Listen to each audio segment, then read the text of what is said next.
Hello guys, welcome to viral news. Chahat को footage नहीं देंगे गैंग। जी हाँ, आज कहाँ है वो गैंग। करणवीर जीत गया है और चाहत को 2 मिनट की फुटेज नहीं देंगे। मेरे से 2 मिनट की फुटेज के लिए झगड़ती है। अगर फुटेज नहीं देंगे तो इस बार इविक्ट हो जाएगी। इसका इतना ही अस्तित्व है, घर में कोई भी रिश्ता नहीं बनाया है। भाई पूरा का पूरा गैंग इस तरह से इविक्ट हुआ है कि बीबी व्यूअर्स जो हैं वो खुशियां मना रहे हैं। जी हाँ, एक्चुअली आप लोग भी जानना चाहते होंगे कि अब की बार ऐसा क्या हो गया कि वोटिंग में शायद पीछे होते हुए भी बिग बॉस ने करणवीर को विजेता बनाया। जी हाँ, चलिए थोड़ा सा वो बता देती हूँ।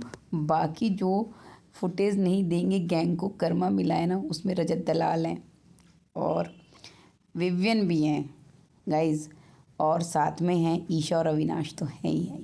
इन चारों ने इतनी बार ये बात बोली है ना कि हज़ारों बार कि अब की बार फुटेज नहीं देनी है उसको, बिल्कुल बिल्कुल नहीं देनी है। ये और वो विवियन कितनी बार कहता था मेरे से 2 मिनट की फुटेज के लिए ये करती है, जगह जगह जाके सबको यही बोलता था। और रजत भी सेम चीज़ करता था। अविनाश तो बार बार सबसे कहता ही था भाई अब की बार बात नहीं करना, इससे फुटेज नहीं देनी है। तो इन सब का जो घमंड है ना वो चकनाचूर हुआ है। वाकई में ईगो काफ़ी बड़ा था इन लोगों का। ये दोनों जो बैठे हैं इनका तो है ही है। साथ में देखिए रजत तो ऐसे टूटा है, मतलब वो अंदर से ही मतलब दुखी है वो बहुत ज़्यादा। ये तो दिख रहा है, जब वो बाहर भी आया इविक्ट हुआ तीसरे नंबर पर, उसको उम्मीद ही नहीं थी कि वो तीसरे नंबर पे आएगा। और विवियन वो खुद बहुत हैरान था, उसे लग रहा था कि वो ही जीते। अब चलिए थोड़ा सा बताती हूँ कि ये खेल पलटा कैसे वोटिंग में थोड़ा पीछे रहने के बाद भी। एक्चुअली गाइस देखिए, खेल यहाँ से पलटा कि मेकर्स पर पूरी टीवी इंडस्ट्री का काफ़ी दबाव था। दबाव इस वजह से कि अगर इसी तरह से बड़े बड़े मतलब इन्फ्लुएंसर्स को बुलाया जाएगा, चाहे यूट्यूबर्स हैं या कोई भी है, तो फिर और जिनका पहले से इतना बड़ा फैन बेस है और बाहर से कोई उन्हें इस तरह से सपोर्ट कर दे जैसे रजत को एल्विश कर रहा था। वहीं दूसरी साइड विवियन डिसेना के लिए भी क्योंकि आपस में है ना इन्फ्लुएंसर्स का आपस में, उनके लिए साइड में वो मुनव्वर और वो MC स्टैन खड़े हो गए।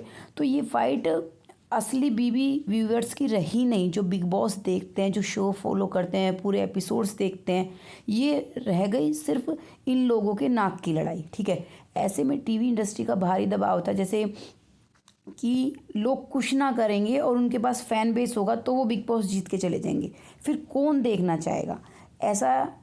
तो ये वाली बात हुई है।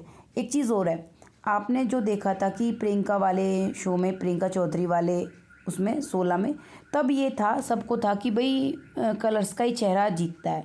तो मेकर्स ने उस टाइम उस चीज़ को तोड़ा था कि भाई नहीं, जिसकी वोट ज़्यादा आएंगी हम उसे जिताएंगे। तो MC स्टैन जीता उससे, हालांकि उसने पूरे शो में कुछ नहीं किया। ठीक है, तब उन्होंने वोटिंग के आधार पर 1 2 3 दिया।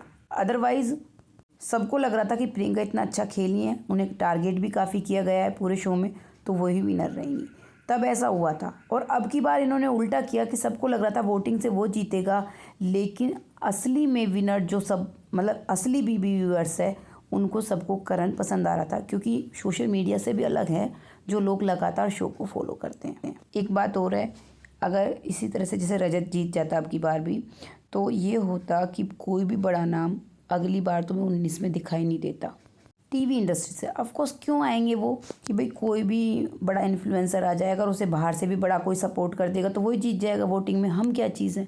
तो बिग बॉस ने उस नैरेटिव को तोड़ा है अब की बार, और असल में जिसने जी जान लगाई है उन्हें जिताया है। और वहीं चुगली गैंग और चाहत को फुटेज ना देना, सॉरी देने वाला गैंग सदमे में चला गया है। जी हाँ, भारी सदमे में।